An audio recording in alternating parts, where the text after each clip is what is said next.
Estamos de volta com o programa Você Pode Ser Feliz. Na abertura do programa, eu disse para você que hoje é o primeiro dia do segundo ano do pontificado do Papa Francisco, que tem nos conduzido aí com tanto entusiasmo, nos chamando a um ardor missionário. Eu quero convidar você a rever comigo algumas imagens. Neste tempo, à frente da igreja, o Papa Francisco mostrou o que seriam as marcas de sua administração.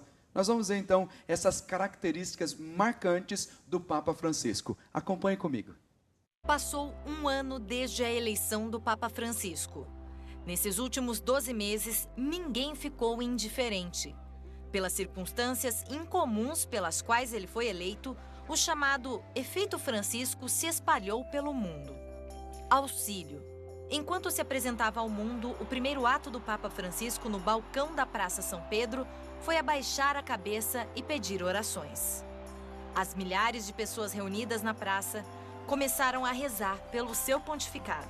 Vorrei dare la benedizione, ma prima vi chiedo un favore. Prima che il vescovo benedica il popolo, vi chiedo che voi pregate al Signore perché mi benedica. La preghiera del popolo chiedendo la benedizione per il suo vescovo. Foi surpreendente no começo, mas rapidamente isto se tornou uma marca do seu pontificado.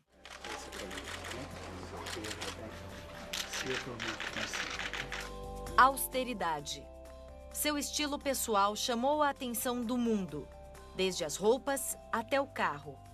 Ele continuou a usar os mesmos sapatos pretos de antes do conclave e a mesma cruz de prata no peito.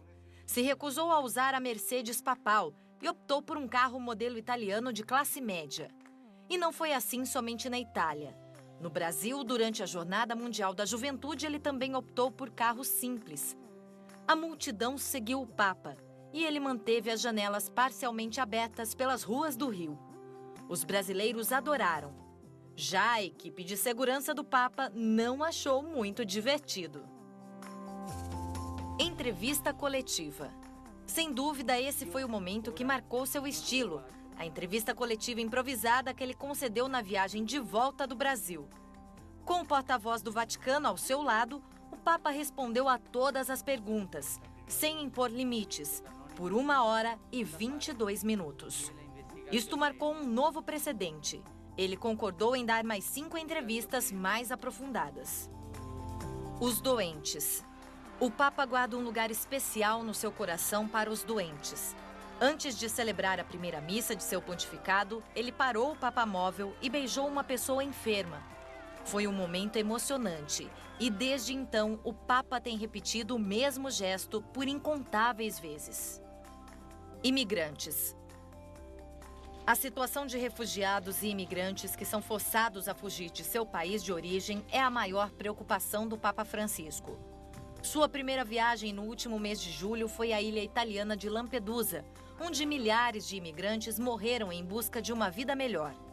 No discurso, o Papa usou palavras muito diretas para expressar sua opinião. Io pianto per queste persone che erano sulla barca, per le giovani mamme che portavano i loro bambini, per questi uomini che desideravano qualcosa per sostenere le proprie famiglie, che ha dimenticato l'esperienza del piangere.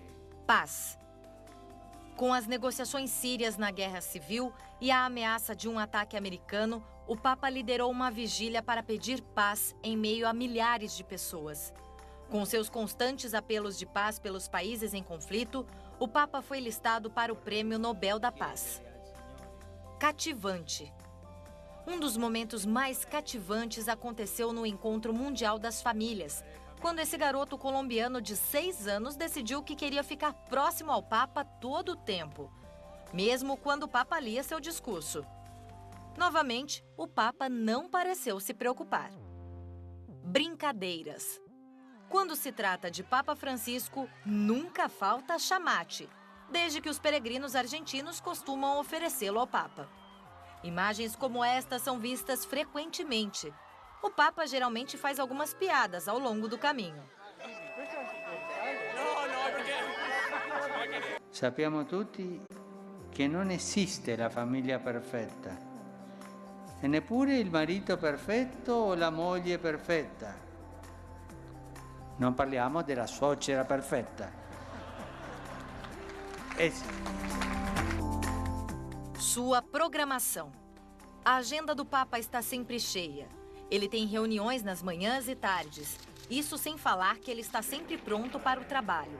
A imagem do Papa Francisco carregando sua própria pasta, assim que ele entrou no avião para o Brasil, assinalou suas intenções. Ele não iria à Jornada Mundial da Juventude como um turista. Pelo contrário, ele estava pronto para fazer as coisas. Bento XVI. A imagem de dois papas rezando juntos correu o mundo. O Papa Francisco visitou Bento XVI pelo menos 4 vezes. O Papa o descreveu como um avô sábio, que se pode consultar. A última vez que eles se encontraram foi durante o consistório, na Basílica de São Pedro. Assim que o Papa começar seu 2º ano de pontificado, mais mudanças e surpresas são esperadas, especialmente quando ele visitar a Terra Santa em maio e em outubro no Sínodo das Famílias. Pois é, você acompanhou os principais acontecimentos da vida do Papa Francisco durante esse primeiro ano. Claro que foi feito um resumo de tudo aquilo que ele viveu, mas é entusiasmante, é algo que traz um renovado ardor missionário para a vida de toda a igreja. Deus sabe, o Espírito Santo é quem escolhe, e a gente tem certeza disso, o que nós precisávamos para esse momento. Eu estou aqui com a Roberta e nós estávamos atentos aqui assistindo a essas imagens. É algo muito empolgante mesmo que o Papa Francisco tem feito, não é? É empolgante, dá para a gente vontade de fazer. Eu olho para ele e eu sinto queimar o coração, que eu falo, ele já tem muito mais idade do que eu. E ele tem uma juventude dentro dele, ele tem uma garra dentro dele, que é o próprio Deus, né? A vontade de ser para o outro. Ele não tem vontade de ser para ele, mas ele tem vontade de mostrar Jesus, de ser para outra pessoa uma face do Cristo. O que eu acho bonito em tudo isso que nós temos visto com o Papa Francisco é que quando eu leio aqui as palavras do documento da exortação apostólica, até da Lumen Fidei, que foi o primeiro documento que o Papa Bento XVI começou e o Papa Francisco terminou, ao olhar para as atitudes do Papa, não está longe daquilo que ele escreve, porque às vezes a gente tem um problema, a gente sabe escrever muito bem, mas não sabe colocar em prática aquilo que a gente escreve. Pode ser, alguns têm essa dificuldade. Eu me lembro que o Evangelho diz o seguinte, que começavam a olhar para Jesus e disseram assim, ele faz bem todas as coisas. Olhavam para Jesus e se admiravam das suas atitudes, como é que ele agia.